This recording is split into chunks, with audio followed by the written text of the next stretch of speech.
All right, well, I got this guy open. I just figured I'd show real quick for anybody that's wondering, it's curious. So this is a Holley engine harness right here. And you can see it's pretty basic. But what about the magic? What about when you peel back the black stuff, the sheathing, the loom, and look inside?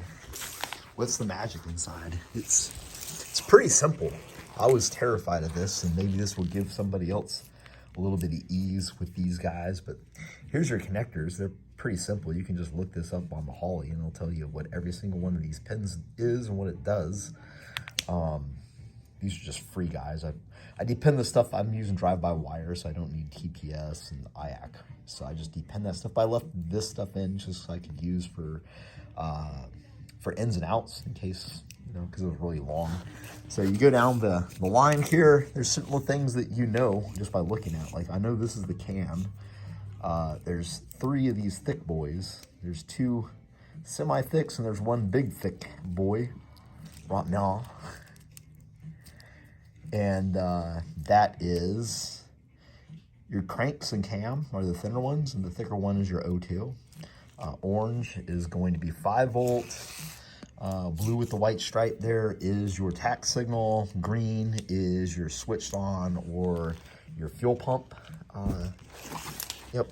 So as you go down the harness here, you got your can boy. And, you know, basically there's 2 lines for can, and you got a ground and a hot going into that guy. I have depend these with just regular Deutsch 4 pins, and they work so nice. It works the same, but these things are horrible to plug in and out. So you can just pop those off, pop in some Deutsch connectors, and just put a 4 pin on that guy. And it's pretty nice. You just got to match up your wires. There's no real voodoo going on there. As we go down the harness, what you'll run into next usually is your power tap and your ins and outs. I've already cut the power tap off because I don't really need any of that stuff. I'll pick it up later in the harness. A lot of this harness is just splices and taps. So your 5 volts, your 12 volts, your sensor grounds, your grounds, it's all just one long piece of wire that's been tapped into a million times. And you'll see that as you go through this guy. So here's your ins and outs. You know, your grays are your outs and your whites are your ins, and you know, there that is. You come down here, you got, let's see, injector harness. Yep. And usually the oil pressure sensor around here, oil pressure. Again, just stuff that I've terminated. I labeled it that way in case I need to go back in there and pull. I kind of know, like, you know, this orange is 5 volt. Yeah, so then you got your coils, your odd and your even, and you'll notice both of these got that little eyelet, that 3/8 eyelet in the back. Well, that's for your the back of the heads. So all that should make sense to you now.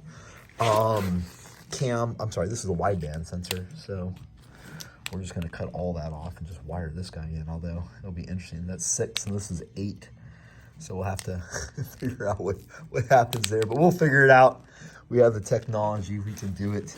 Map sensor guy, coolant temperature sensors, cam, manifold, inlet air temperature. What is that? Fuel pressure and our crank position sensor. So all that stuff is just we're gonna tuck it. We're doing this into the Phoenix. We're trying to clean it up.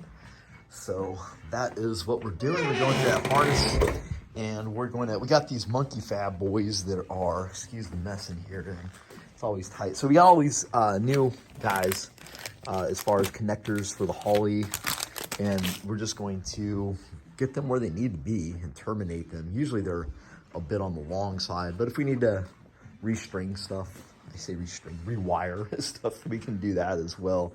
It's all pretty simple, but I just wanted to peel this back, show you guys the magic underneath the black sheathing, and hopefully you guys can chill and not be so uptight about this if you're like me, somebody that just dreaded wiring and didn't really understand it well. It's not terribly bad. You can do it. You can do it.